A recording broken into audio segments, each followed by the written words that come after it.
Detergent may triple stain away formula. Tanggal ang makapit, madikit, at malupit na dumit mancha. Kaya easy-easy ang labada. Mula noon hanggang ngayon. All you need is pride. All you need is pride. ACS. May nagbago, may arte, may budget. Akala nyo lang yon. So solid. White rose papaya, wow, white rose. White rose papaya, wow, white rose.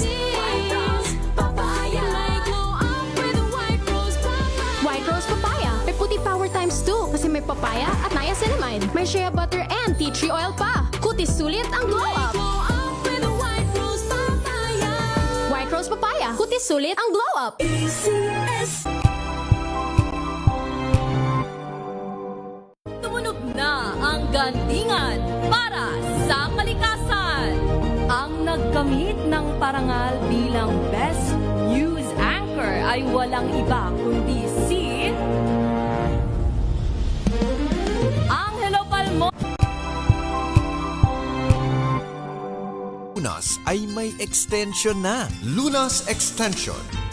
Magandang gabi Luzon, Visayas at Mindanao. Welcome po sa programang Lunas Extension. 30 minutes pong makakasama ang inyong lingkod, Elanie Bensal. At mapalad po tayong pinaunlakan po ang ating imbitasyon ng ating ophthalmologist mula sa De Los Santos Medical Center. Walang iba kung hindi si Dr. Patrick Stephen Menjola. Welcome po natin siya. Magandang gabi po sa inyo, Doc. Magandang gabi sa inyo. Magandang gabi rin po sa mga nakikinig sa atin at nakasubaybay sa tatlong cable channels, Sky Cable 129, Cable Link Channel 3, and Signal Channel 18. Maaari nyo rin po kaming sundan at ilike ang aming Facebook account na Luna sa DZRH at Radyo Natin FM. Ngayong gabi po, Doc, pag-usapan po natin yung tinatawag na kuliti o stay. Ito daw po ba ay sanhi ng pamboboso o paninilip? Okay. Ganito, no? Ang kuliti, para maintindihan nating mas maigi, isipin natin na ang ating mata, yung eyelids, no? Okay, gumagawa yan ng mantika. Okay, ito yung talukap, Doc. Okay, oo. Kasi ang mata, no, kailangan siya moist lagi. So, para ma-moisten, may mga glands gumagawang tubig, may mga gumagawang mantika. So, yung gumagawang mantika, nasa eyelids natin. Ngayon, yung glands na gumagawang mantika, no, pag yun ay namaga at na-impeksyon, yun yung tinatawag nating kuliti. So, wala siyang pinagkaiba sa pimple at saka sa pigsa, no? Parang pwede mong isipin na ganun din ang nangyayari sa eyelid. Only, imbes na pigsa, malaki, no, to a smaller degree. Oo, maliit na version lang siya. Yes. So, parang ganun na nangyayari sa eyelids, no? Yung gland na dapat gumagawa ng mantika, kuminsan nagbabara, o kaya naiirita, o kaya naman yung tao na may-ari ng lids na yon, medyo bumabagsak ang resistensya, sobrang puyat, wala sa kondisyon yung katawan, may bacterial flora na tinatawag, yun yung bacteria na nandun naman lagi. Hindi naman nawawala yun. Ngayon, pagka bumagsak ang resistensya, nakapasok siya dun sa gland at dumami, magiging infection na yon. So Okay. ngayon, pag na-infection, yun yung dahil infektado, no? Basta kahit anong parte ng katawan nagka-infection, yun ay mamumula, sasakit, Mangangate. kuminsan sa early part, mangangati nga, no? Kasi naiirita eh. So, nangangati. Ngayon, ang masamang mangyari doon is kamutin mo palalo, lalong maiirita. So, yung nangyayaring infection na mild na yon, na may konting iritasyon, na mangangati, kinamot mo, lalala. So, yun na yung magiging kuliti. So, pag naging kuliti siya, masakit siya, namumula, mainit, no? At saka lumalaki. Ngayon, pagka nangyari yun, yun na yung full-blown kuliti mo. So, pwede siyang maagapan naman pala kapag Yes, hindi siya no? kinamot, hindi siya ginalaw. Oo, at saka kung alam mong medyo yung lifestyle mo, medyo sinasagad mo na yung katawan mo, bumabagsak na yung resistensya mo, no?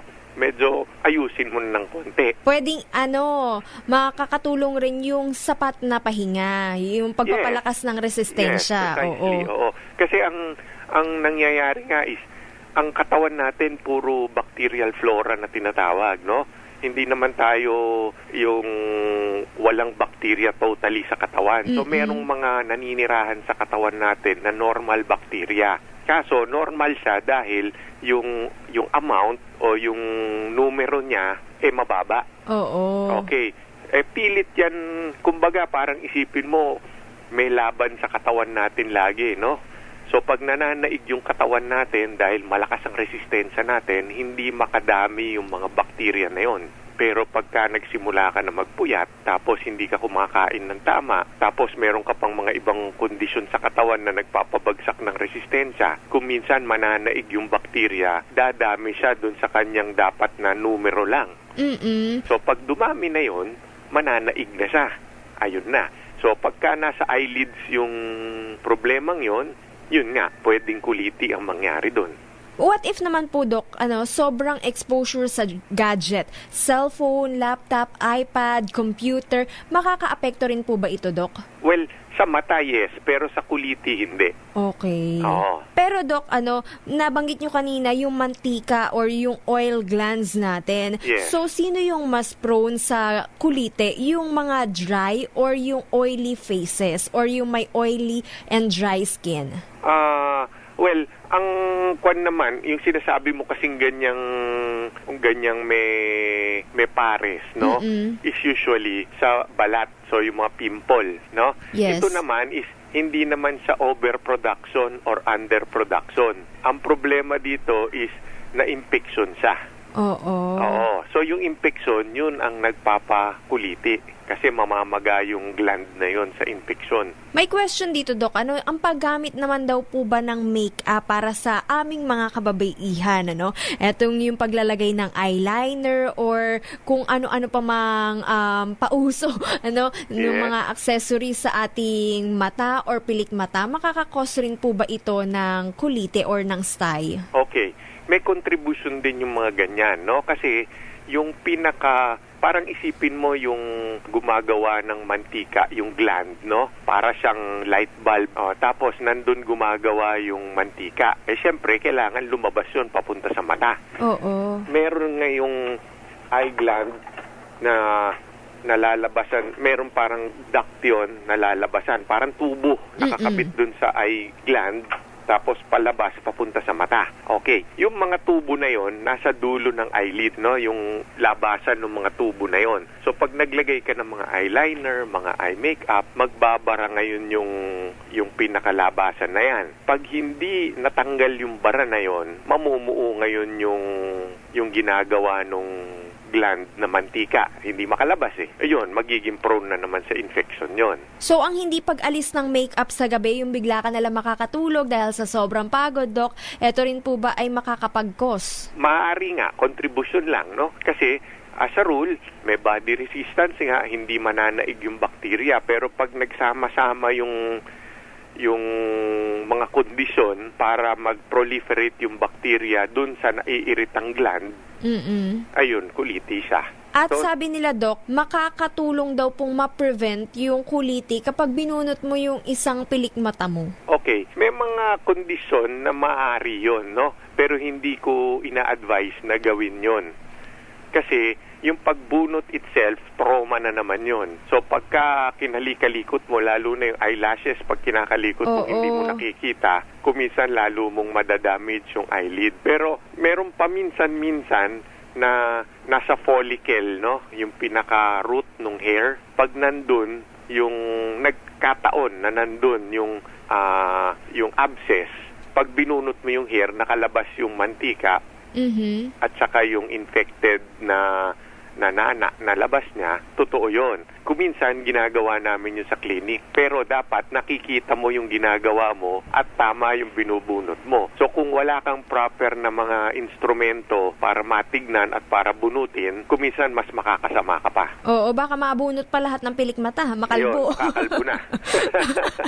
Eto po ba ang kuliti, walang pinipiling gender, mapababae o mapalalaki, pwedeng magkaroon? Yes, oo. Pareho lang naman ang eyelids ng lalaki at ng babae. So pareho lang siyang wala pwedeng... pong connection yung pamboboso o paninilip? Wala. Oo, yan yung madalas kong marinig na joke, no? Sa mga pasyenteng dinadala sa akin.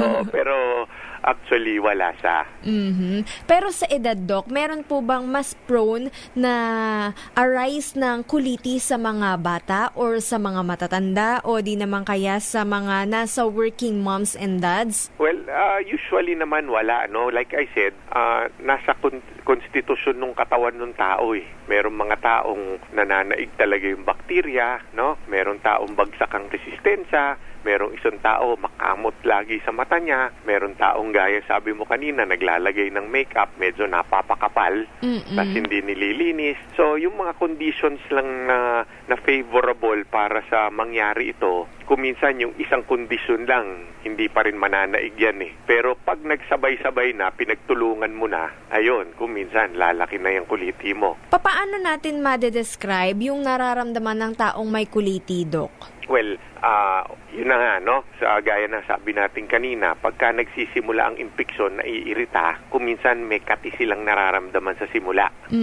Unfortunately, siyempre, dahil makati, sisimulan mo ng kamutin. Yes. Okay, yung pagkakamot na yon is traumatic, no? Kung iisipin mo yung nipis ng eyelid, parang papel yan eh. Oo, ganun lang Sabay kanipis. kakamutin mo ng napakalakas, no? Na, kumbaga, parang nagugulpi yung nato-traumatize yung pinaka-eyelid mo. So, lalala tuloy yung nangyayaring iritasyon, lalala na yung infection, no? So, tuloy-tuloy na yon. Kaya, yun, pagka makamot ka, mangyayari yon. Tapos, so, pag lumaki na siya, dahil medyo maliit yung gland, pupunuin mo ng nana, di siyempre nagkakaroon ng pressure sa loob. Nagkakaroon siya ng nana sa loob. Oo, kasi basta may infection, usually ang byproduct nun, nana. Oo. So kung yung lalagyan mo, napakaliit, and dami-daming nana, magiging very tense ngayon yung gland, di ba? So, Yes. dahil tense siya, sasakit. Tapos, yung mga kumbaga kapitbahay niya ng mga tissue, kakalat dun yung infection, medyo mamamaga din. Kaya kung mapapansin mo, kuminsan yung buong lid na magana. Okay.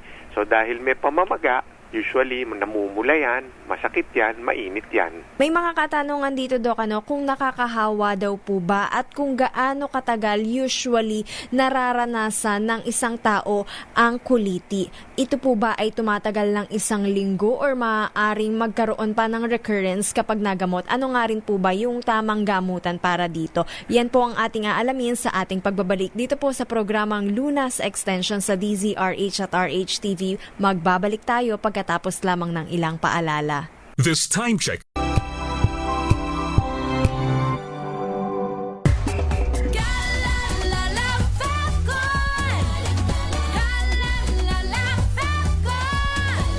Ang bango ng sampayan, tara na magsayawan. Calefabcon, amoy nakaka-joyful.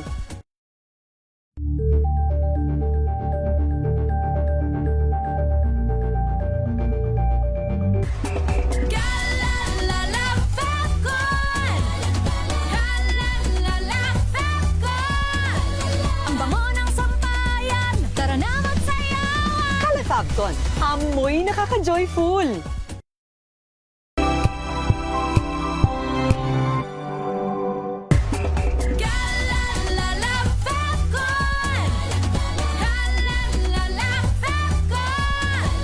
Ang bango ng sampayan, tara na magsayawan. Calefabcon, amoy nakaka-joyful.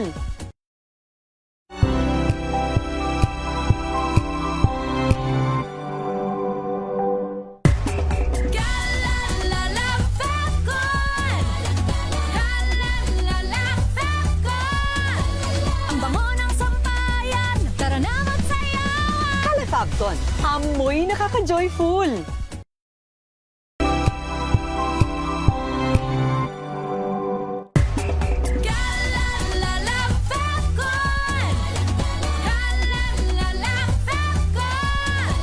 Ang bango ng sampayan, tara na magsayawan. Calefabcon, amoy nakaka-joyful.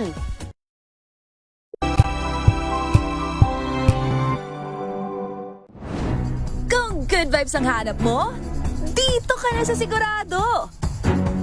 Mula sa mga istoryang nagbibigay ng inspirasyon hanggang sa mga kwentong may dalang solusyon. Mga balitang pampagaan, pakiramdam at pampaganda ng araw. Hindi lang ba sa good news, kundi the better news. Mula Lunes hanggang Biyernes, 1:00 ng tanghali sa DZRH TV.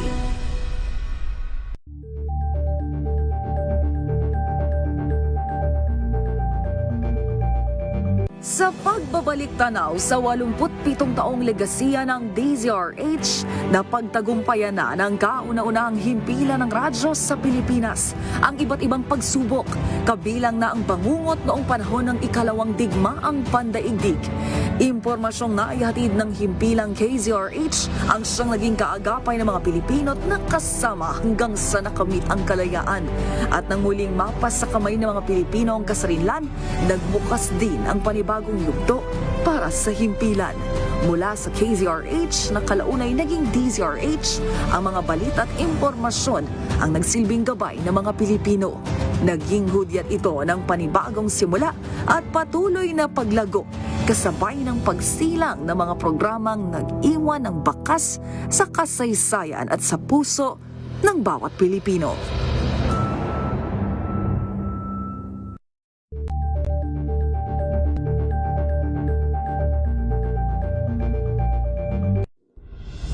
Tuloy-tuloy ang pagtulong, tuloy-tuloy ang pagseserbisyo at tuloy-tuloy ang balitaan kasama si May Binauhan sa Operation Tulong mula Lunes hanggang Biyernes. Angel po si Angelo Palmona sa giiwan sa inyo ng isang magandang umaga. Maraming salamat. Life goes on! Nay, good morning, Lakay! Good morning, Sister Ann. At good morning! Magandang mainit na umaga. Angel po si Angelo Palmona sa giiwan sa inyo ng isang magandang umaga. Maraming Sa salamat. Pilipinas, una sa Pilipino.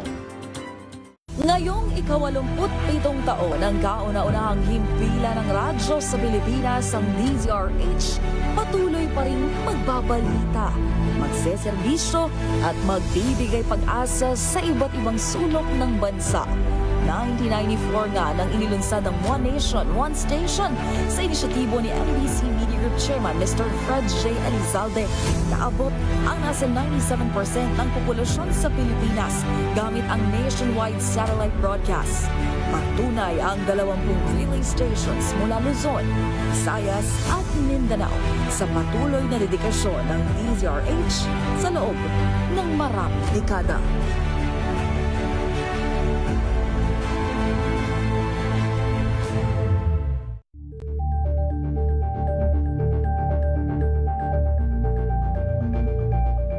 If I get impeached, then that is my end. Tumutok sa pinaka-importanteng paglilitis ng impeachment court ngayong taon.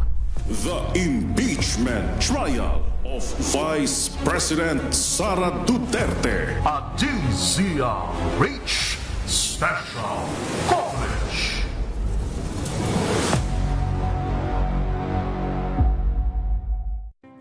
Better news. Una sa Pilipinas, una sa Pilipinas. NBS, Trending and Vara Show. Nakahandang Sa ating balitan mga kaibigan sa Rapido Hataw.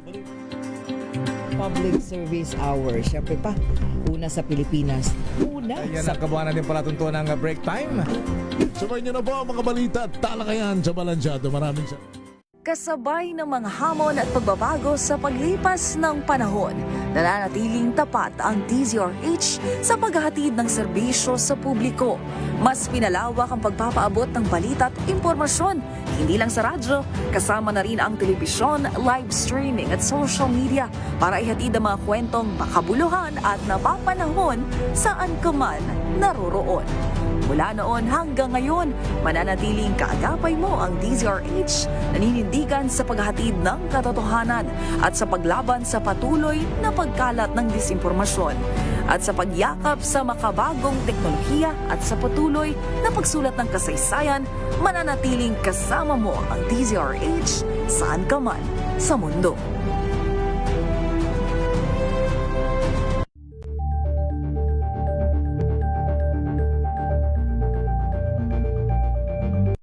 maagang balitaan, maagang usapan sa mga issue at balita. Kasama si Kuya Angelo Palmones sa Magandang Umaga Pilipinas. Mula Lunes hanggang Biyernes.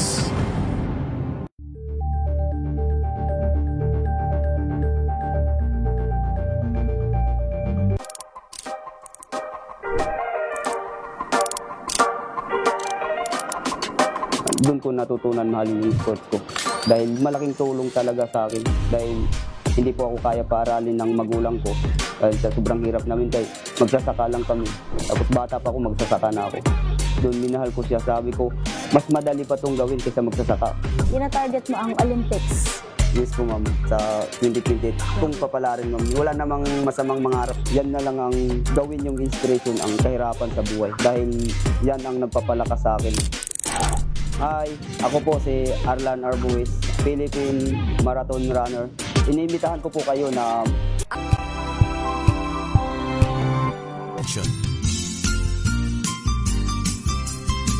Ang programang ito ay hatid sa atin ng New White Rose Kojic Whitening Soap. Nagbabalik po programang Lunas Extension sa DZRH at RHTV. Kasama pa rin po Elanie Bensal and Dr. Patrick Menjola. Usapang kuliti. Nasagot na ni Doc ang ating katanungan na hindi ito nagmula sa pamboboso or paninili. Pero alamin naman po natin at this point in time kung gaano nga po ba katagal usually nananatili sa ating mata etong kuliti na ito. Alright. As a rule, no, karamihan ng mga kuliti, mabilis lang yan, no, sandali lang. Lalo na kung maganda yung resistensya ng tao, no? Ang katawan naman natin napakagaling na kung ikukumpara mo sa makina. Oo. Napakagaling na makina niyan eh. Pagka merong mga sumisira sa kanya, pilit niyang aalisin 'yon, tapos yung damage na nangyayari, pilit niyang aayusin. May sarili siyang panangga, kumbaga. Parang ganon, oo. So, under favorable condition, no, yung gaya na sabi ko, nasa tamang konstitusyon yung katawan ng tao, karamihan naman ng kuliting yan, sandali lang yan, mawawala na. Like 2 days, tapos na siya? Hindi. Pagka full-blown kuliti, hindi naman. Mga 1 to 2 weeks. Oo. Okay. Ngayon, pagka hindi favorable nga ang kondisyon, kuminsan, may mga kuliting tumatagal. No? Tapos, meron kondisyon na tinatawag na hindi naman kuliti, sa lesion. No? Yung sa lesion, mukha siyang kuliti, pero hindi siya masakit, hindi siya namumula, hindi siya mainit, no? Pero bukol din siya. Okay, kung minsan ang kuliti, pag nagtatagal na masyado dahil nabarahan mo nga yung labasan ng mantika, nauuwi naman sa tinatawag na chalation, na may mantikang nasa loob na muo, hindi kasi makalabas eh. Pero hindi naman siya nakapitan ng impeksyon, so yun yung chalation, no? So, to differentiate from kuliti, hindi siya masakit, bukol din siya, pero hindi namamaga talaga, no? Ayun. Yung chalation, operative na yon. Para matanggal, kuminsan kailangan naming operahan. Pero yung kuliti, hindi naman kinakailangan ng operation. May mga times na kinakailangan din, lalo na kung nagtatagal na, tapos sumubok ka na gamutin, no? So, punta na tayo doon sa paggagamot, no? Oo. Yung paggagamot niyan, usually, wina-warm compress namin. Warm no? Like compress. anything na mamaga, para paalisin yung maga, wina-warm compress. Ngayon, kuminsan yung warm compress hindi sapat, binibigyan namin yan ng mga oral antibiotics para matanggal nga yung impeksyon. Tsaka yung chance ang bumalik, lumiit. Kasi yung impeksyon habang nandun yun, meron kang chance talagang babalik siya. So, simulan mo ng warm compress, pag hindi, nag-oral antibiotics. Pero yung oral antibiotics, dapat tama ang dosage at saka dapat tama ang haba ng gamit. Kasi pagka hindi, no, kuminsan parang binakunahan mo yung bakterya, tumitibay. Oo. Yun. So, kailangan paggamit mo ng antibiotic, siguraduhin mong patay yung bakterya. Kung hindi, sa susunod niyang pagbalik, mas matibay na siya. Ayun. So, after all these treatments, nagtatagal, hindi nawawala, dun papasok na ngayon ang operasyon. Pero Doc, wait lang po, bago tayo pumunta sa operation, pwede rin daw po ba itong magamot ng mga eye drop? Okay, yung eye drops kuminsan nakakatulong, no? Pero kung iisipin mo, no, medyo yung eye drops na antibiotic eye drops at saka anti-inflammatory, medyo mahina yung effect niya dun sa loob ng balat. So, mas direct hit yung iniinom.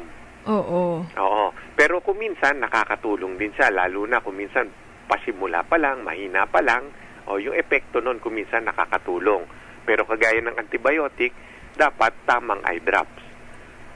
Depende dun sa kinakailangan. Okay, going naman po dun sa procedure or yung operation, Doc, how will we know na kinakailangan na siyang mag-undergo sa operation, na kailangan na talagang ipa-opera yung kuliting tumubo sa kanyang mata? Well, like anything in the body din, no? Siyempre, pag gagamot ka, yung milder forms lang muna bago ka pumunta dun sa more serious forms of treatment, no? So, sisimulan mo yan ng yun nga, warm compress, paggagamot, usually, sapat na yan. O okay na yon. Pero kung yung paisa-isa na hindi nag-i-improve, yan, pag-iisipan mo ng i-drain, no? Manually, yung operasyon naman yan is i-drain mo Parang pigsa, no? Pagka hindi gumagaling sa antibiotic, ilalabas mo yung nana para mong tinulungan yung katawan nun. Nakakahawa rin daw po ba itong kuliti, Doc? Well, hindi siya naman kasing lala ng sore eyes na yung kuminsan pag kinamot pamilya, mahahawa na, no? Theoretically, anything na infection nakakahawa. Okay? So, pero ito, mas mahirap mahawahan dito. Pero may posibilidad. Ano naman po yung posibilidad ng recurrence na bumalik siya once na tayo'y uminom na ng antibiotic, nilagyan na natin ng ointment or ng eye drop?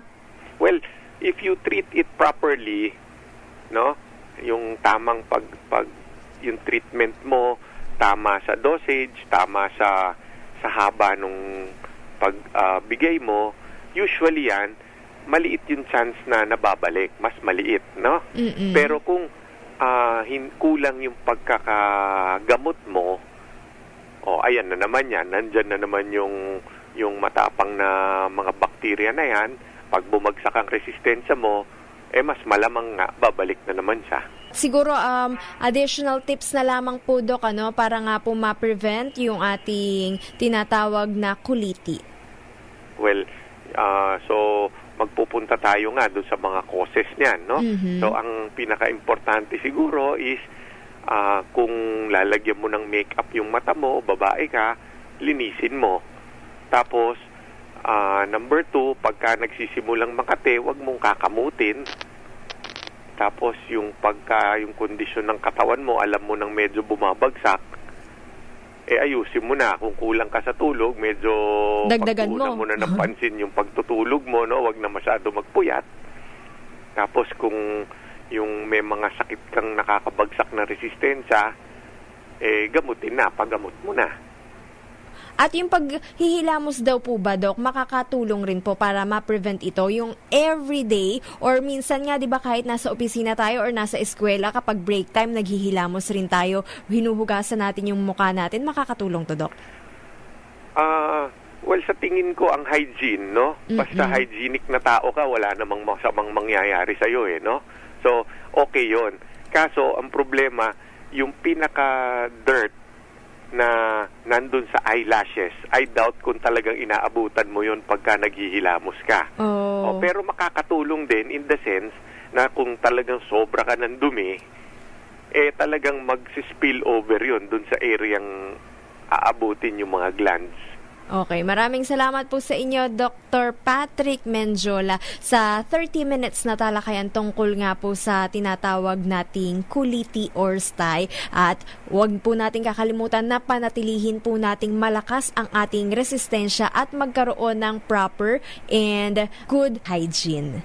Maraming salamat po, Doc. Maraming salamat din sa inyo. By the way, para po sa mga gustong magpakonsulta sa ating ophthalmologist na si Dr. Patrick Stephen Menjola, siya po ay matatagpuan sa room 606-608 sa 201 E. Rodriguez Sr. Avenue, Quezon City. At ang trackline number po ng De Los Santos Medical Center ay 89DLSMC 89-35762, local extension 8606 or 8608. Hanapin lamang po Dr. Patrick Stephen Menjola ng De Los Santos Medical Center. At yan po ang naging kabuuan ng ating talakayan ngayong gabing ito. Naway may napulot po kayong konting tips and information para nga po mapangalagaan ang ating mata at maiwasan ang pagkakaroon ng kuliti. Para nga rin po pala sa ating mga tagapakinig, maaari nyo pa rin pong ilike ang aming Facebook account na Luna sa DZRH at Radyo Natin FM. Inyo pong nakasama, Elanie Bensal bumabati sa inyo ng magandang gabi. Mga kalunas, hanggang bukas dito sa Lunas Extension. Ang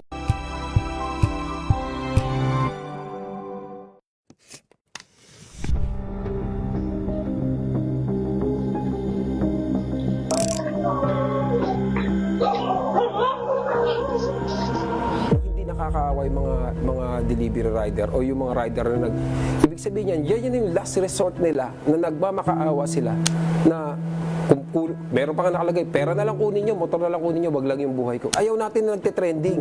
No? Actually, nagte-trending kung hindi, ayaw natin may nadidisgrasya.